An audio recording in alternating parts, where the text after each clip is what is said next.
Joy Guru. Today I would like to discuss about sympathy and its relation with dharma. Sympathy is a very familiar term. All of us know this. But it is said that sympathy is in declining state in today's world. A song which was sung by Bhupen Hazarika, in which there are sentences like this, মানুষ মানুষের জন্য একটু সহানুভূতিও কি মানুষ পেতে পারে না, like that and this. That is, man is for man. Won't a man get slightest sympathy from another man, like this? Now the question is, what is sympathy? The answer is that sympathy is a feeling. It is a feeling of happiness at the happiness of other. At the same time, it is a feeling of distress at the distress of other. Now this is a normal disposition of a man. It is a natural law. If it is seen that a person doesn't have sympathy, then it is more or less sure that he has been suffering from a kind of serious ailment, though not visible externally. A kind of sore lies deep down in his heart. Now, why is it a natural law? Why is it a normal disposition of a man? You see, all of us are, you can say, nature. If we say nature, nature comprises of all the existences that we see. So all of us are the different components of nature. So therefore, a kind of concord, or you can say nature's concord, should be there among all of us. So therefore, we should feel for others. Now those who believe in God, for them it is said that God was all alone, but then he wanted to be many. And for testing dalliance, in Bengali it is called Leela. He wanted to be many, and that's why he is creating. And creation is a continuous process. It has not been stopped.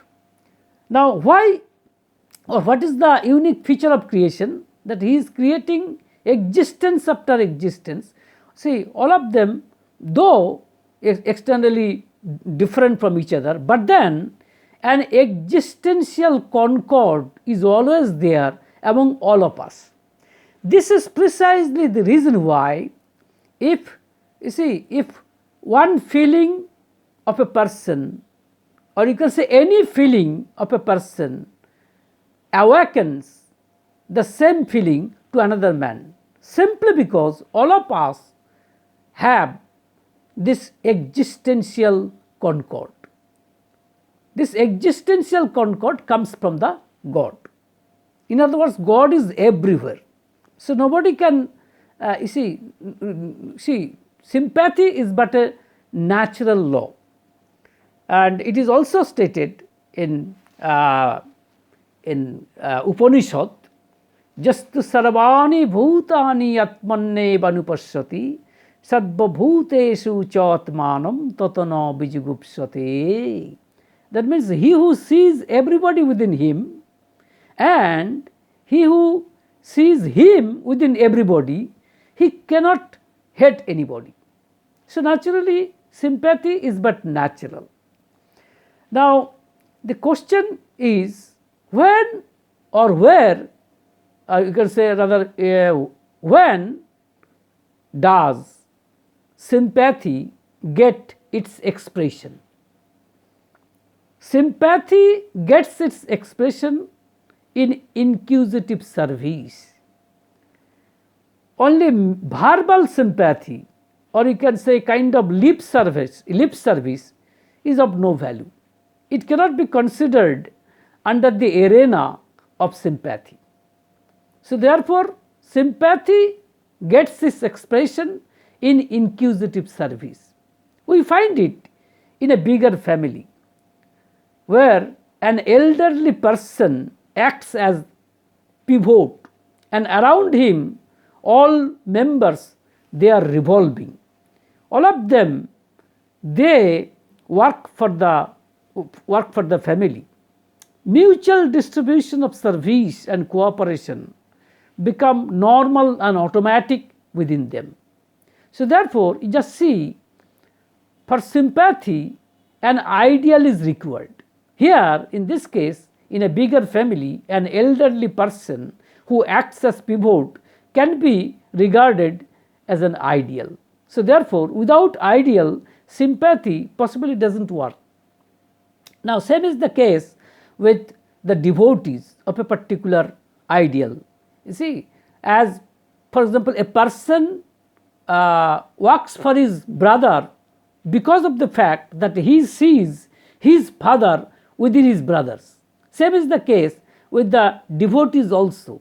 A devotee works, or a devotee gives service to other brothers in faith because he sees his ideal within his brother in faith. So therefore, ideal is what is definitely required, and sympathy should be there. After all, we are human beings, and out of compassion, out of sympathy, we need to do something, and we definitely do. And again, government, for example, government, maybe it is state government or it is central government, they also do something out of sympathy to you can say, to reduce the distress of the downtrodden, of the distressed person.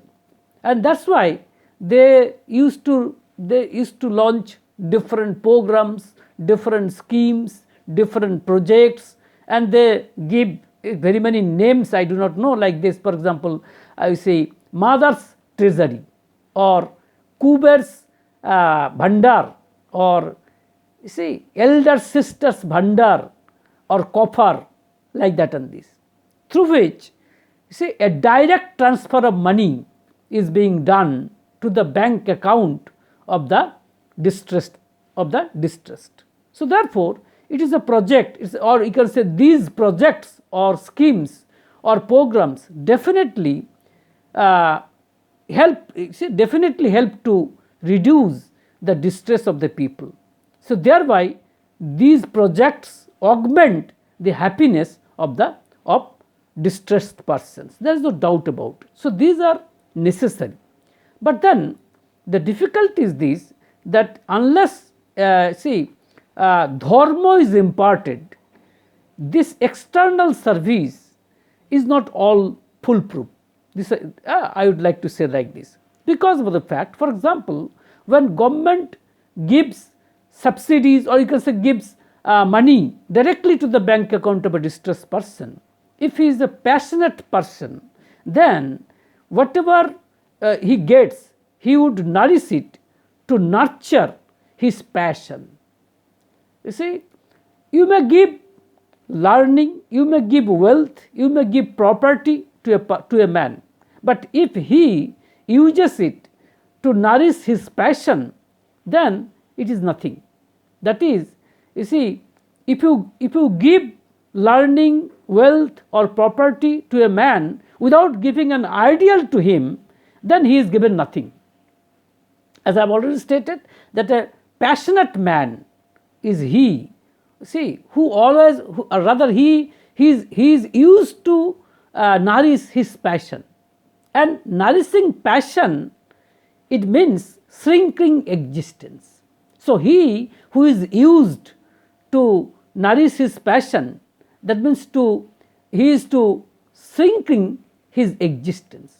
And he who is used to shrinking his existence, he never hesitates to injure others. So therefore, see all these, you can say all these philanthropic programs, see all these, you can say compassionate programs, all these sympathetic programs will not yield desirable results, because it will be like pouring water in leaky vessel. Because of the fact that we need to know that the shore that lies deep down, which makes him suffer, and which which makes others suffer, that has to be healed. And that is possible only by imparting dharma, because of the fact that all of us, you see, are obsessed by one or more than one passions or complexes. There are 6 complexes or passions. For example, greed, anger, envy, you see, pride, these are, or jealousy, these are some of the you see, complexes or passions. We are somehow or another obsessed by either one or more than one complexes. Unless and until we can eradicate, we can remove the clutches of passion from ourselves. You see, we cannot really profitably use the donations, or you can say, or the help, you see, that are rendered by government agencies, or you can say by government. It's not really possible. So therefore, superficial service won't do much unless you do something that is needed to heal the sore that lies deep down. The sore is that is the, you can say, suffering from the obsession of complexes. You see, if we go through the religious scriptures, particularly to the Bhagavad Gita, then we see that Lord Krishna is saying like this, that is, Tani sarvani sanjammo yukto asita mataparaho basehi jasyendriyani tasya pragga pratisthita. It means that who is attached with me and whose you can say whose organs are in complete control, he is a man of steady wisdom. So therefore there are 2 terms. Number 1, he should be attached with me, that is, he should be attached with the Supreme Person. Otherwise nobody can be free from the clutches of passion, because of the fact, you see, we are absolutely helpless. It is only the God who is above complexes. That is why he is called Vrittadhish, while we are Vrittadhin. That is, we are under the clutches of passions. But not that, I must say, that not that passions are as such bad. Passions are required. Complexes are required. You see, if greed, for example, if I do not have greed, then I cannot digest any food. So greed is very much necessary. But if greed overpowers me, then it is an enemy. So therefore, we need to use these complexes as friends instead of foes. So, and it is not really possible unless and until we get ourselves attached with that person, with the God, of course, with the God who is above complexes. And in this connection, I would like to say that we used to say that there are 2 kinds of gods. One is impersonal God and another is personal God. Impersonal God is he who is present everywhere, who is omnipresent, omniscient. But the trouble is this, that we cannot realize, we cannot understand, we cannot fathom that impersonal God. So for our convenience, God sometimes takes anthropogenic form, that is in the form of human being, and he comes as human being, and that God is what is known as personal God, and whom we call as Purushottam, that is Supreme Person. And you see, Ramachandra has come as the first Supreme Person, and then Lord Krishna, and then there is a series. So only the Purushottam, only the Supreme Person is, you can say, is the person, see, with whom we need to get ourselves attached. Without that, it is simply impossible. And there are 4 avenues to get ourselves attached with him. Number 1 is path of knowledge, and then path of meditation, path of action, and path of devotion. And Lord Krishna, every Supreme Person has stated that, yes, you see, path of devotion is by far the most easiest avenue through which we can get ourselves attached with the Lord. So it is, for example, in my case, I am a devotee of Sri Thakur Anukul Chandra, As you can see from the picture of my attire, you can easily understand. And then I reckon that he is the supreme person, and I need to get myself adhered to him. Only then I can get myself, I can get rid of the clutches of the passion. And in this connection, I would like to say that Sri Thakur Anukul Chandra, is the embodiment of sympathy. He is the very epitome of sympathy. He did everything for the people. His sympathy flowed like fountain. But then there were some people who went against him. And even getting his relentless love and unbounded love, they did everything against him. But even then, he did not cease to provide unbounded love. And he reformed the vilest of men by rendering love service. So in this connection, I would like to say that love service is what is required, what Sri Thakur Anukul Chandra did. So therefore, Sri Thakur Anukul Chandra actually exhibited this love service to very many people. In other words, sympathy without love is almost meaningless. And not only that, not that Sri Thakur Anukul Chandra did not understand the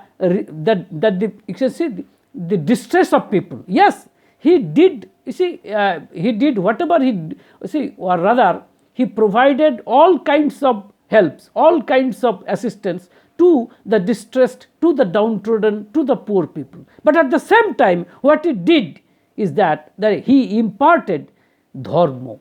That is, he said that just see that the rule, or you can say the dharma is, you can say, the being and becoming is what is dharma is all about. In other words, how to make my being and becoming perfect is what is dharma.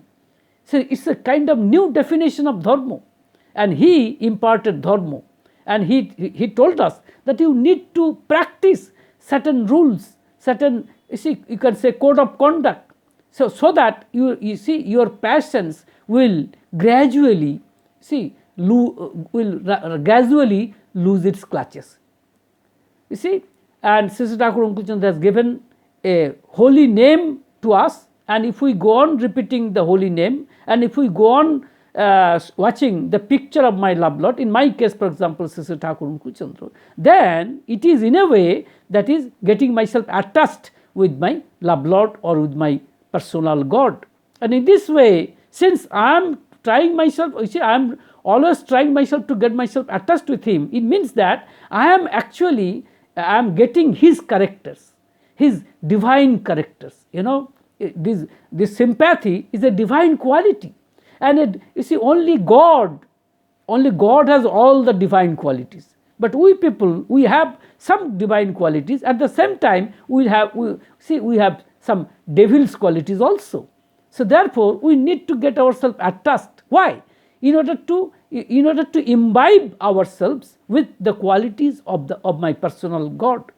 And it is possible, because if I go on repeating the holy name, that means I am attaching myself with the God. Then it is possible that gradually that means gradually I am trying to love him. And if I can love him, then passion will automatically rather the obsession of complexes will automatically get loosened. This is the rule. As I have stated, that the members, or you can say the members of a big family, they do service to please the elderly person who acts as pivot of the family. Same is the case with the ideal also. The devotees will do service to please his ideal, not for getting any return. So therefore, that is what sympathy is all about, and that is service in deeds. Service in deeds. So it is said that a friend in need is a friend indeed. A friend in need is a friend indeed. So therefore, only mere verbal sympathy is no sympathy. So now the relationship between the sympathy and dharma is simply this, that even if you render, you see, service to people, then also it will be like pouring water in a leaky vessel unless and until you give character or you give ideal to them. As I have already stated, that a passionate person nourishes everything, or you can say uses everything to nourish or to nurture his passions. So therefore, we need to know the disease at first. The disease is not that a person is poor because he doesn't get the opportunities. Possibly it is not. Possibly there are some, yes, it is also a factor, no doubt about it, that a person may not get the opportunities, or rather may not get the opportunity to prove his credentials, or to prove his prove his potentiality. Yes, it is also a fact, there is no doubt about it. But at the same time, there are some other factors also. That is, there is a sore which lies deep down and which makes him distressed person.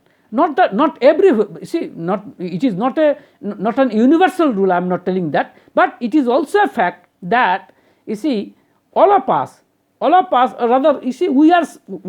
rather we suffer from the obsession of complexes, either one complex or one passion or more than one passion. It is a fact. So if we really want to do service, real service to others, if we really want to do philanthropic activities, if we really want to do good, you can say, if we really want to do something beneficial, something philanthropic, something good for others, then we need to understand the real disease, the real problem. The real problem lies in the obsession of complexes. So therefore, imparting dharma is the basic thing. Without imparting dharma, if you just impart, or if you just donate something, maybe money, or you can say cash or kinds, yes, this is a kind of external service that is required, that is necessary. But at the same time, what is more necessary is that you need to heal that particular sore which lies deep down in the heart. So therefore, here lies the importance of dharma.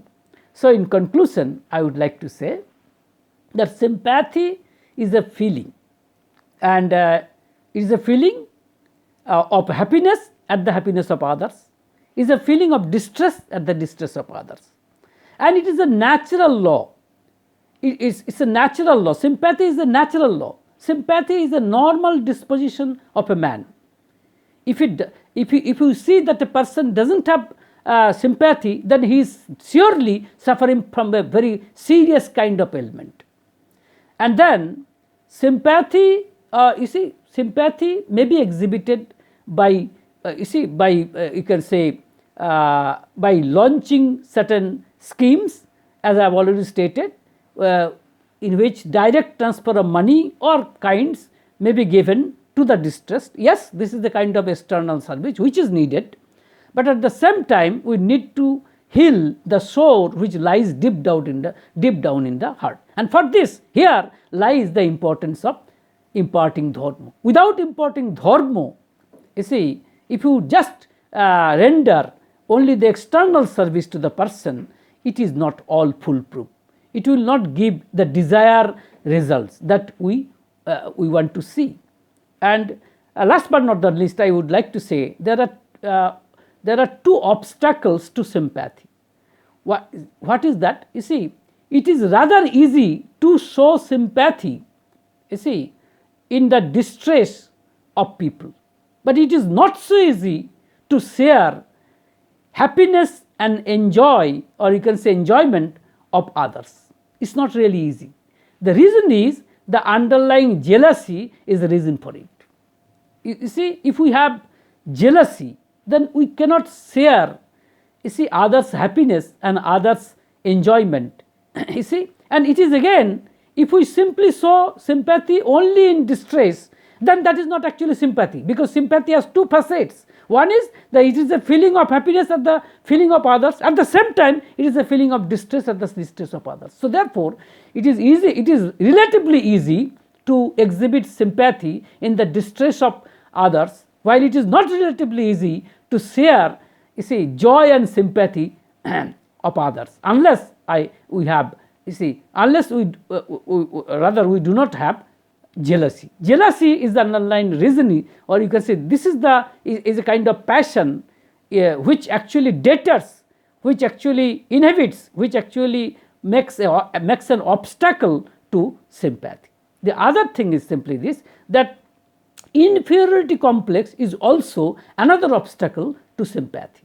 If I have inferiority complex, then I cannot think other as myself, because see, in that case I will think that he is superior than me. Yes, sympathy is not like this. So therefore this jealousy and inferiority complex, these are the two minor factors which are obstacles to sympathy.